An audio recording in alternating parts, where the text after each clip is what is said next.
I am a disciplined sir. Thank you very much, sir. So today we've had about actually 28 speakers who participated in this debate. And you were constantly sitting for 3 hours here. Thank you very much. You have heard to everybody. And you have heard to everybody. We've had quite a few suggestions, inputs, and commentary on the bill, which is essentially excise duty. And essentially excise duty, which existed before 2017 under the central government. And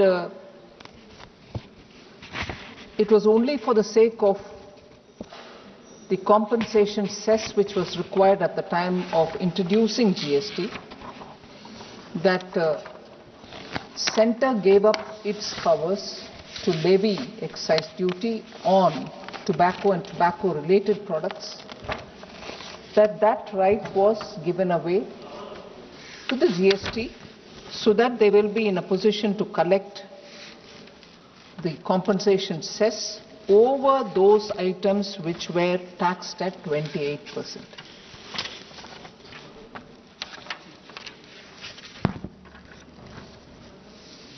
So that compensation cess was collected between 2017 till 2022, which is what I said at the time when I opened the debate in my opening remarks. Now, therefore, the compensation cess which was collected till 2022 went in the hands of the states, so it was given off to the states. And by law at that time when GST was introduced, compensation cess was to be collected for 5 full years and it came to an end in 2022. But after 2022, it is still being collected because after proper legal consultation, the GST Council took a call that during the COVID years, we couldn't collect the revenue required and couldn't collect particularly the compensation cess which is levied on items which were at 28% rate. We couldn't compensate the states, which was a promise given under the GST. So, taking legal opinion, it was extended to such a period. Of course, the outer limit was fixed for March 2026, but it was extended to such a period till when it had to be collected for returning the loan which was taken for paying the states. So essentially here, what was there before 2017, what was conceded by the Centre for the State of Centre for the GST Council to collect the compensation cess, at the end of compensation cess is being naturally reverted to the Centre. This is not a new law. This is not an additional tax. This is not something which the Centre is taking away. There was quite a lot of observation made by several honourable members that it is a cess. This is not a cess. This is excise duty. It existed before GST. It's come back to the Centre because Centre gave it away at that time for collecting compensation cess. Now it's reverting back to the Centre, and I will get into the details when I answer some particular members' questions. It is coming back to the Centre to be collected as excise duty, which will go to the divisible pool. It is going to be redistributed again at the 41%, which has to go to the states. So this is not a cess. When a cess comes, I'll stand up to say that is cess. This is not. And I found quite a few honourable members talking about, oh, this is a cess, Centre is bringing it, it's going to take the revenue. No, please. I will stand up when I have a cess to talk about. But this is not the one. Sir, I just want to highlight the basic excise duty. Even after the introduction of GST, because that head of account was being maintained, was brought to the minimum most level, and then now it's going back. Even during GST, when that minimum most level of excise was being collected, we collected only a token amount, which was 5 rupees for 1,000 sticks. And for most cigarette categories, it was 10 rupees per 1,000 sticks. Size variant are taken as consideration. In practical term, it meant that the excise component per stick was a fraction of 1 paisa. So we kept that nominal collection only all the while, even as the GST was collecting on cigarettes as compensation cess. By comparison, sir, pre-GST excise duty rates ranged from 1,585 to 2,850 rupees per 100 sticks for non-filter cigarettes, and 1,585 to 4,170 per 100 sticks if they were filtered. So the point that I'm highlighting here is, during GST, it was just nominally kept, the account was kept alive, but collection was 5 rupees on 1,000 sticks, whereas prior to introduction of GST, it was 1,585 to 2,850 per 100 sticks, not even 1,000. So, pre-GST rates were far higher and excise duty, and post-GST, because they were collecting as compensation cess, here it was nominally kept at 100 sticks for 1,500. But even after the GST had come in, compensation cess rates remained unchanged from July 2017 to 2024. So I want to highlight the fact that even when compensation cess was introduced on these items, the rate remained the same from 2017 till 2024.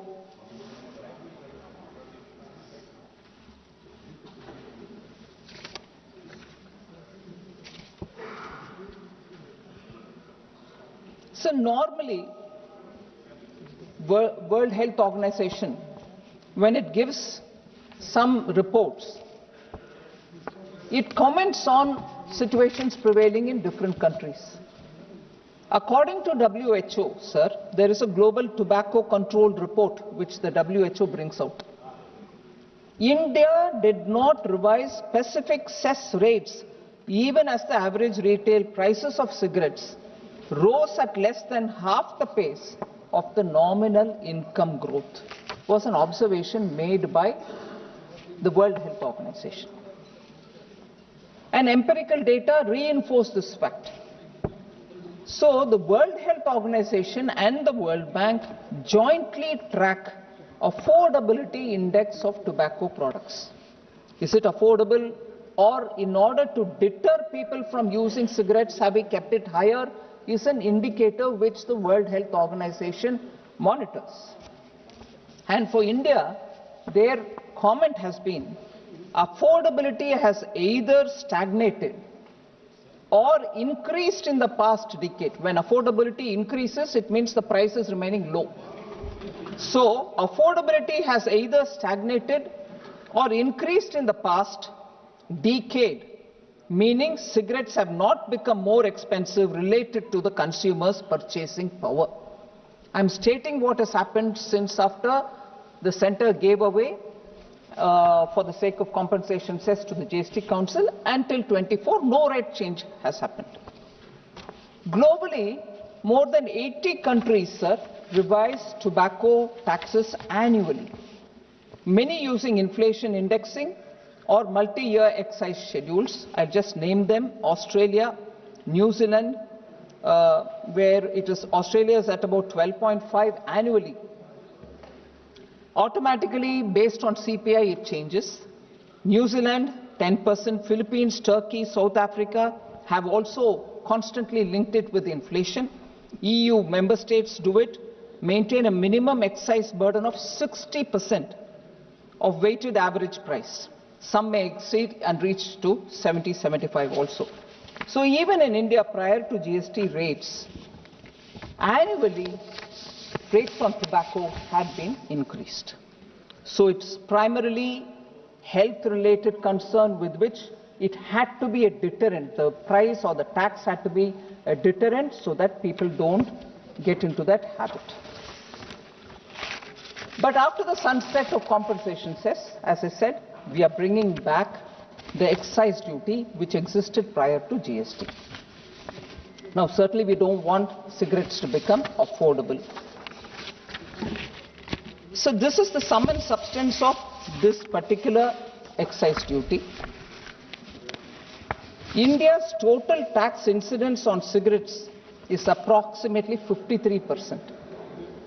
53% of the retail price, which is substantially lower than the World Health Organization, which is, I just mentioned all that earlier. And the World Health Organization benchmark is at 75%. I've already mentioned that some states, some countries do charge more. United Kingdom, Australia are well over 80 to 85%.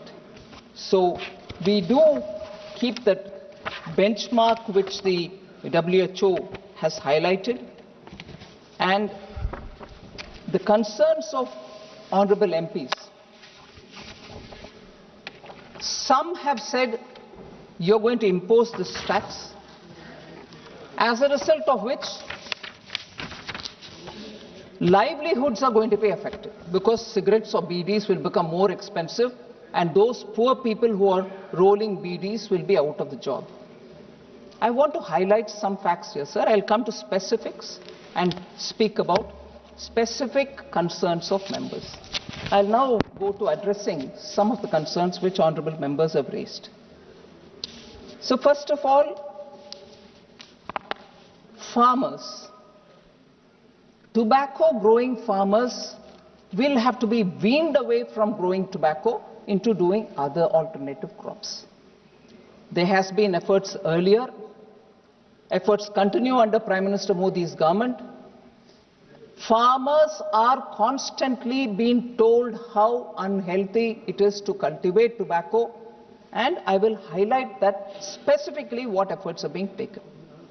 So government schemes under Ministry of Agriculture and Farmers Welfare, such as crop diversification program under the Rashtriya Krishi Vikas Yojana, has 10 major tobacco growing states being covered since 2015-16. I am not going earlier. There were schemes even earlier. I am not denying efforts have been there for some time now, decades now. Farmers are encouraged to shift to alternative crops. Which are those 10 states? Andhra Pradesh, Bihar, Gujarat, Karnataka, Maharashtra, Odisha, Tamil Nadu, Telangana, Uttar Pradesh and West Bengal. What's the progress of these crop diversification efforts? Over 1.12 lakh acres, that is about 45,325 hectares of land, shifted from tobacco to other crops between 2018 to 2021-22. What are the alternatives, sir? If it is partly irrigated area, they go for sugarcane, groundnut, oil palm, cotton, chili, maize, onion, pulses and turmeric. In specific states, I'd like to highlight, Telangana has focused on weaning away the tobacco growers to grow Bengal gram and chilies. Odisha has moved them to vegetables growing and maize. Karnataka has moved from tobacco to soya bean and sugarcane. So there are efforts at crop diversification. So I must thank Dr. Kalanidhi Veeraswamy, because he, as a doctor, has actually said how injurious it is to the health of the smokers and they shouldn't really be doing it. I appreciate him for sharing his professional धन्यवाद तो दो, thank you तो. experience. अरे thank you बोलना मना है. I didn't know he was a smoker. So, तो sir सब लोग बोल रहे हैं कि उनको भी कह दो कि वो स्मोक ना करें। मुझे पहले से मालूम नहीं था कि वो स्मोक करते हैं, मगर अगर करते हैं जरूर उनका ही जो गुड विशेस और एडवाइस था बाकी सबके लिए, वो अपना पालन करेंगे, ऐसे मेरी उम्मीद है। आप संसद सदस्यों को Sir, so this exercise, as I said earlier, is not a cess. It's a duty. It goes into divisible pool.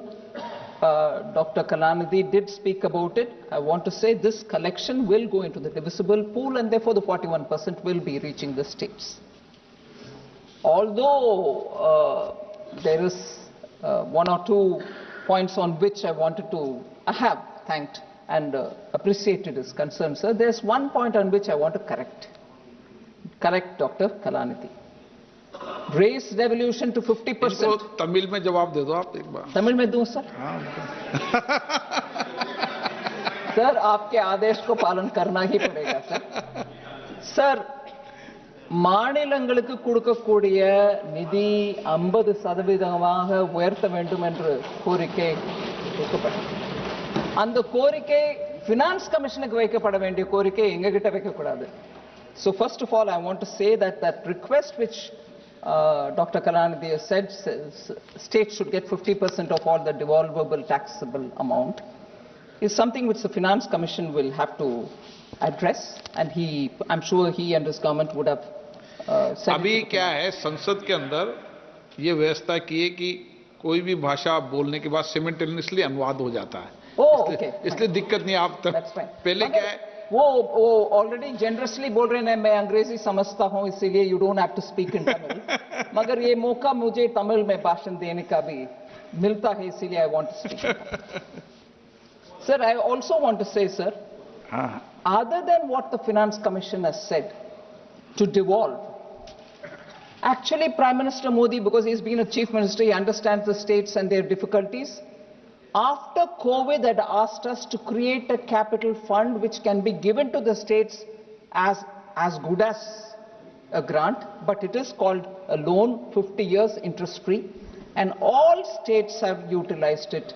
I want to say the total amount as things stand from 2020 till today, 4.24 lakh crores have gone to the states, interest free 50-year loan. Finance Commission didn't ask us to do that. We have done that. So we'll keep the state's interests in mind, sir, and no state gets lesser than what the Finance Commission has ordered us to give them. That also should be on the record. Again, sir, I can't see him here. I'd like to thank Honorable Member Lavu Sri Krishna Devarailu for recognizing the fact that compensation cess regime is come to an end, and therefore this has to move as excise to the center, and that will get devolved to the states.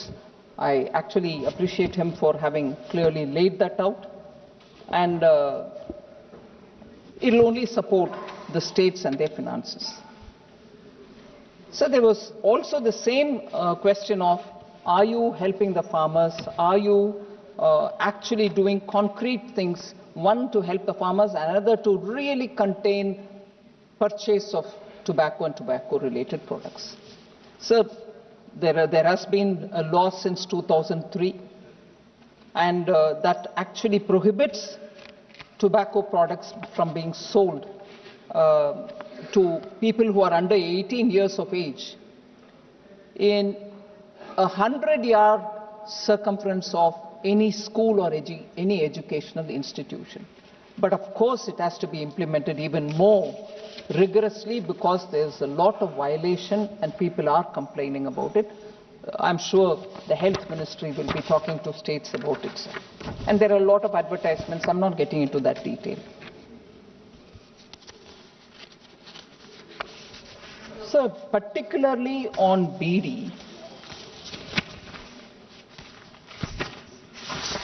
Sri Katir Anand has raised a lot of questions. I'll start with the most important question. You're here. Sir, Honorable Member Katir Anand said you can't impose on BD, makers and so on. First, bluntly and upright, I want to say here, there is no change in the tax incidence on BD.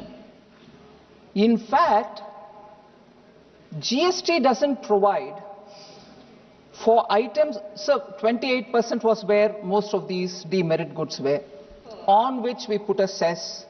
Now 28% itself has gone away from the consideration in GST. So every item had to move from 28. If it is a demerit good, it had to go to 40. At the time when the GST Council discussed it, consciously BD was not taken to 40 because it would have really hurt. Although health consideration warrants it also to be in 40. But from 28, it went to 18. A lot of people questioned us saying, hey, what is this? You've reduced the tax on BD. No, we have not reduced. Yes, there I couldn't have taken it to 40 because it would have taken it to higher than what it was earlier. We have taken it to 80, and now when we are bringing it to the excise regime, it will be taxed similar to what it was earlier and not 1 paisa more. So, बहुत सारे Samajwadi party के नेतागण भी उसके ऊपर बात किए कि बीडी वर्कर्स के ऊपर आप टैक्स लगा रहे हो, उनको उनका रोजाना रोजगार क्या होगा, उनके रोजगार के ऊपर कोई असर नहीं पड़ेगा क्योंकि रेट वैसे की वैसे ही है, रेट में कुछ बदलाव नहीं है। अब का रिजीम जो है उसमें जैसे मैंने बताया 28% टैक्स था, उसके ऊपर एनसीसीडी लगाता था, हैंडमेड चार्ज था 1 रुपी हर एक 1000 बीडी के ऊपर, और मशीन मेड है तो 2 रुपया 1000 बीडी यूनिट के ऊपर, और उसके ऊपर बेसिक एक्साइज ड्यूटी जो मैंने बताया नॉमिनल 5 पैसा था, 5 पैसा 1000 बीडी के ऊपर, और अगर मशीन मेड हो तो 10 पैसा 1000 बीडियों के ऊपर। ये है अभी जो प्रिवेलेंट स्कीम है।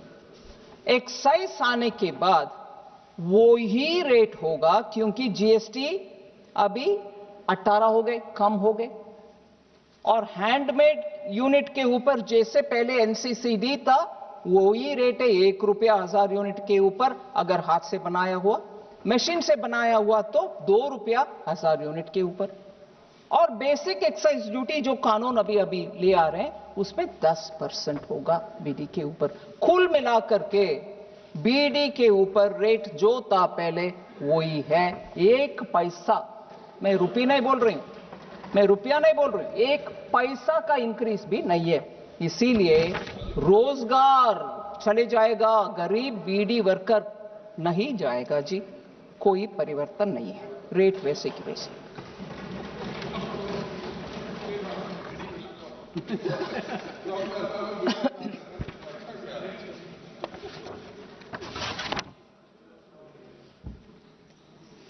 सर, और खतीरानंद जी ये भी कहा कि कानून ले आ रहे हो मगर रूल के, रेगुलेशन के, नोटिफिकेशन के द्वारा रेट बदलते जाता है।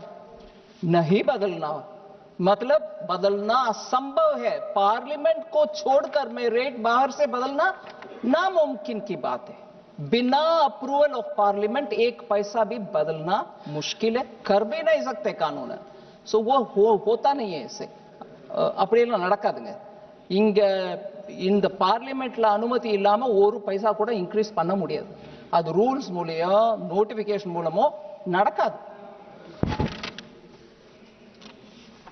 सर, अगेन बीडी के विषय में बहुत सारे ऑनरेबल मेंबर्स ने बताए, लेबर वेलफेयर स्कीम्स क्या है, उनके ऊपर कुछ कैंसर का दिक्कत है, उनका वो इलाज के लिए कुछ इंतजाम है कि नहीं, ये सब। I want to highlight sir, labour welfare scheme का it has 3 components, namely health, scholarships for their children and housing. Healthcare facilities through 10 hospitals and 279 dispensaries are being offered for BD workers. Reimbursement of expenditure for specialized treatment bhi hota hai. That's also provided. Cancer, tuberculosis, heart diseases, kidney transplantation. For all this money is given, they are not being charged. Either they are given in advance or they are being reimbursed. Financial assistance for education of children of BD workers from class 1 to college or university, ranging from 1,000 rupees to 25,000 rupees per student per annum, depending upon the class in which that student is or the course in which that student is already being provided. Then subsidy of 1.5 lakh rupees per beneficiary for construction of Pakka house is being given under revised integrated housing scheme from 2016. RIHS has been now converged with Pradhan Mantri Awaaz Yojana. So beyond this, there is also the public distribution system, Deen Dayal Antyodaya Yojana, PM Swanidhi, Kaushal Vikas Yojana, Suraksha Bima Yojana, Jeevan Jyoti Bima Yojana. All these will take care of the BD workers. I can't see senior member Ramashankar Rajbhar ji Samajwadi Party, वो भी बहुत emotionally इस विषय के ऊपर बात किए. मैं उम्मीद करती हूं कि उनके प्रश्न के लिए मैं जवाब भी दे रही हूं और देती हूं.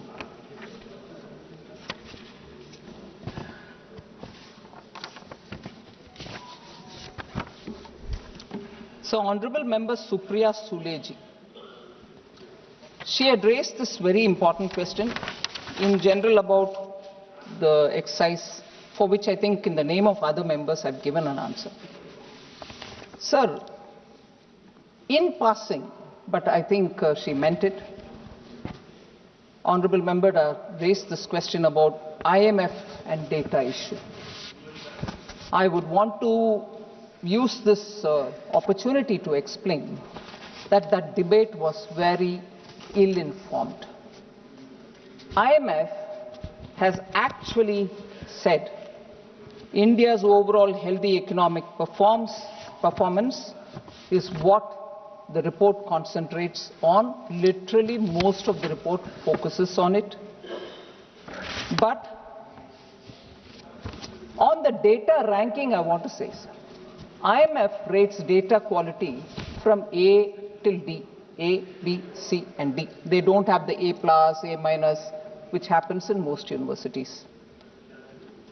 And A means data is adequate for surveillance. B means data has some shortcomings but is broadly adequate.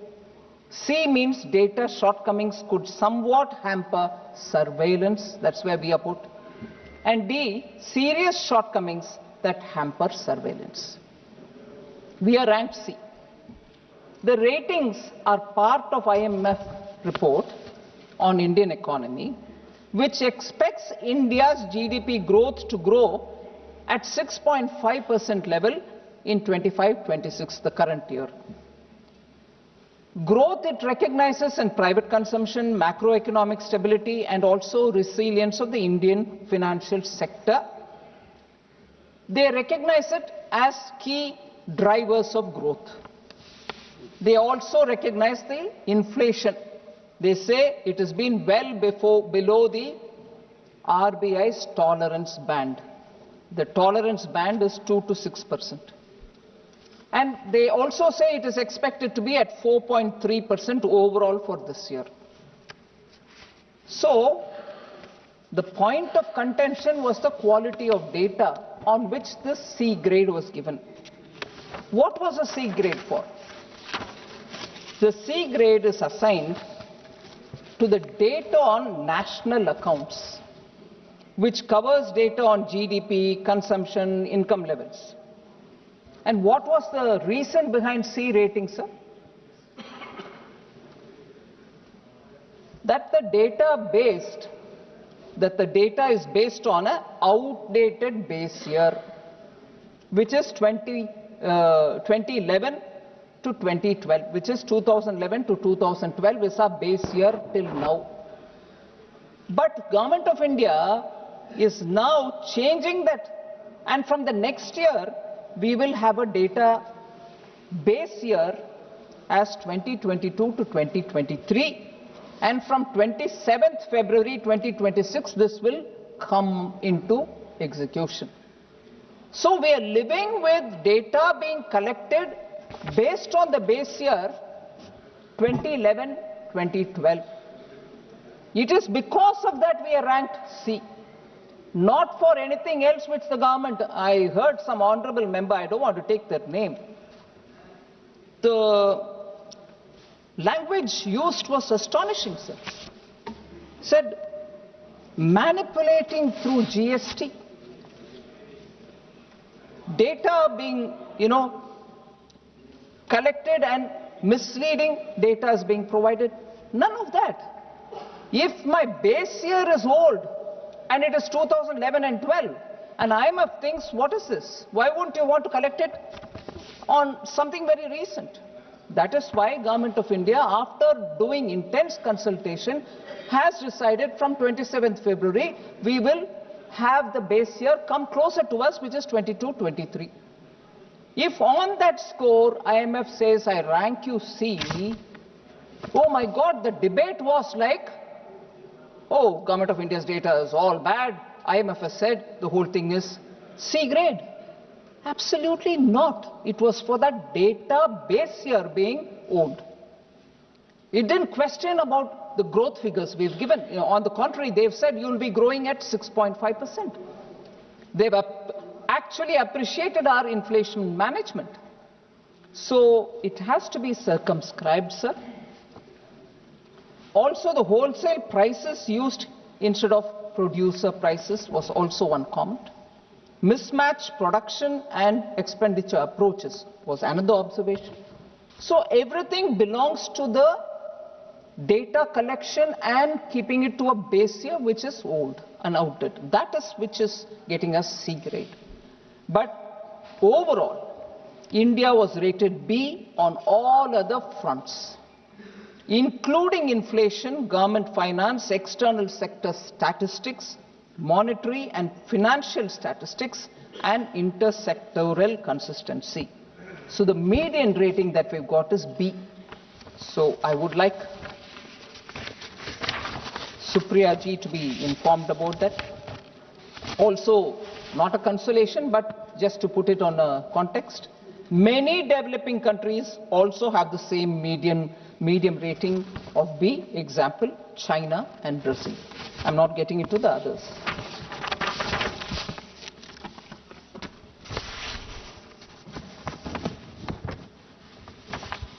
So I can't find the member here, so I wouldn't want to name him, but I will say,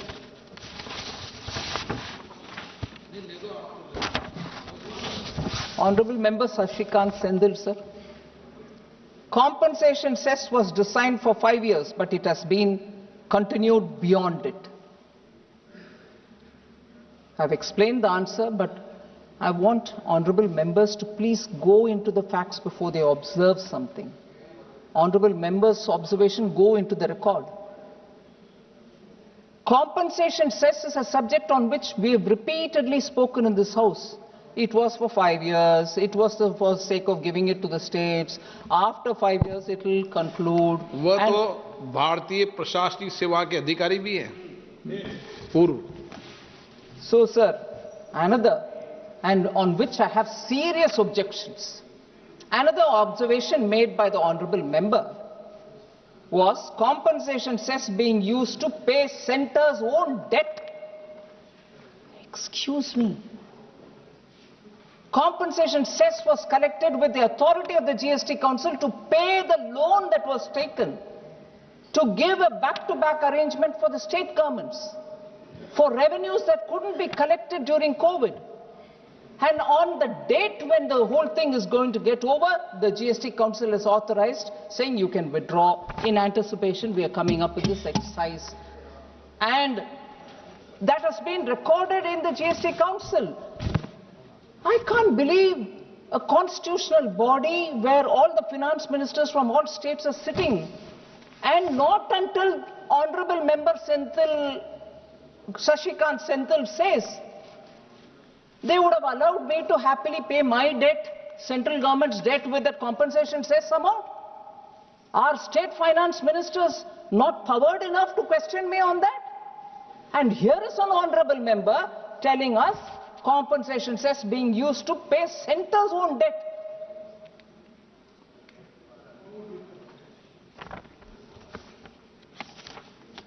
I don't know how to respond, sir. Tamil में This is greatly misleading the House. Tamil में बता दो जो वहाँ संदेश चल जाएगा. Should I, sir? Tamil में बताओ जो संदेश चल जाएगा. Thank you very much, sir. மதிப்பிற்குரிய உறுப்பினர் சசிகாந்த் செந்தில் அவர்கள் காம்பன்சேஷன் செஸ் மூலமாக வரும் வருவாயை மத்திய அரசு, அது தமிழ்நாட்டில் ஒன்றிய அரசு, மத்திய அரசு தன்னுடைய கடனை தீர்ப்பதற்காக உபயோகிக்கிறது என்று சொன்னார். பார்லிமெண்ட் லாங்குவேஜ்ல அது ஒப்புதல் இருக்குமோ இல்லையோ, அப்பட்டமான பொய். அதான் அதுக்கு முன்னாடி நான் சொல்லிட்டேன், நீங்க சொல்றது முன்னாடி அது பார்லிமெண்ட்ல ஒப்புதல் இருக்குமோ இல்லையோ, இல்லைன்னா அதுக்கு மாத்திக்க வேற லாங்குவேஜ் போட்டுக்காங்க. பொய் அது. நான் திருப்பி சொல்றேன் சார், आप चाहिए तो उसको हटा दीजिए, अनपार्लियामेंट्री है तो. ஆனா அது பொய் இல்ல. இப்பேற்பட்ட ஒரு ஆதாரமற்ற ஒரு குற்றச்சாட்டை இந்த பார்லிமெண்ட்ல சொல்றது அவதூறுக்கு சமானம். நீங்க நிக்கங்க வேணாங்கள, நான் திருப்பி சொல்வேன் sir. If it is unparliamentary, you may please remove, sir. You are the honorable speaker. मगर I will say it, क्योंकि ये मुझे लग रहा है जैसे वो आरोप मेरे ऊपर डाल दिया बेबुनियाद. मैं आरोप अभी लगा रहा हूं सर, ये जानबूझ करके बोला गया, ये गलत है. केंद्र सरकार कॉम्पनसेशन सेस को उपयोग करते हुए उनका ऋण क्लियर करता है. इसका मैं मानती हूं जीएसटी काउंसिल का अपमान है.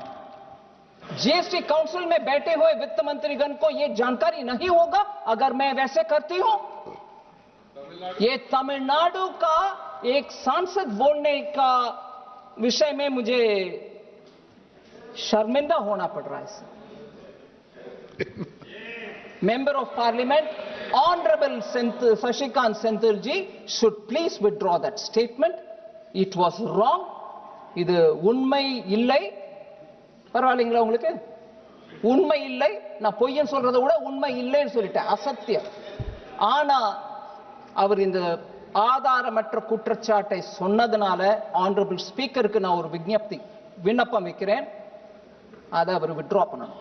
அவர் சொன்ன அந்த லைனை வித்ட்ரா பண்ணா அவர் இங்க இல்ல, ஆனா definitely I am sure he is watching. वित्त मंत्री जी एक मिनट. नहीं, अभी टाइम है आपका, बहुत टाइम बहुत है. ये साइमल्टेनियसली जो आपको आ रही आवाज साथ में, जब तमिल में बोली तो आपको सारी लैंग्वेज में आ रही नहीं आ रही? हिंदी इंग्लिश सब में आ रही है ना? वो टेस्ट कर रहे हैं हम, इसलिए मैंने आपसे आग्रह किया था कि आप बोलेंगी तो मैं टेस्ट कर लूं कि सबको आवाज. ये भी भारत की संसद में नया प्रयोग है ना?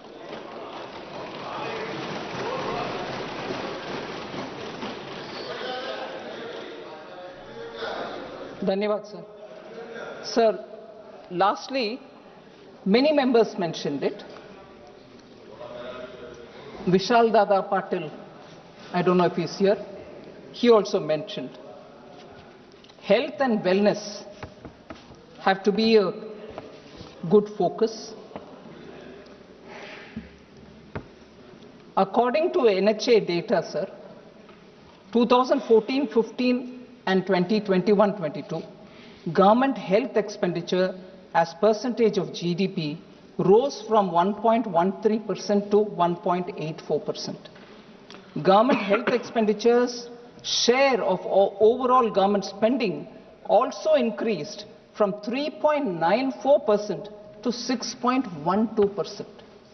So between 2014 to 2022, per capita health spending tripled from 1,108 to 3,169 per capita expenditure, sir.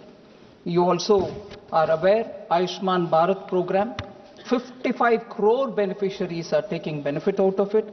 There have been over 9 crore hospital admissions, resulting in 1.3 lakh crore worth of free treatments. More than 16,000 Jan Aushadhi Kendras, now present in almost all the districts of the country, offer 50 to 90% cheaper medicines when compared to market rates. Mission Indradhanush has various phases. In it, 5.46 crore children and 1.32 pregnant women have benefited from the vaccinations against 12 diseases. This targeted initiative, sir, has contributed to a significant decline in the maternal mortality ratio from 130 per lakh live births in 2014-16 to 80 in 2020. So in the last 11 years, sir, the government has approved or established new aims across several states and set up many new medical colleges, including the first aims in the Northeast, located in Assam. MBBS seats have also increased to 1.18 lakh, and 74,000 PG seats have been added since 2014. So I think largely I have addressed all the issues raised by the honorable members, sir. I would appeal to all the members to kindly pass this. Nirmala Sitharaman, जो कि हमारी वित्त मंत्री है, finance minister, उनकी राय क्या है वंदे मातरम को लेके? इस वक्त डिबेट जो चल रही है पार्लियामेंट में, उस पर सभी अपनी अपनी राय दे रहे हैं। अब आप भी हमें अपनी राय भेजिएगा, हमें कमेंट करके जरूर बताइएगा, या फिर आप हमारे ईमेल आईडी पे भी अपनी राय भेज सकते हैं।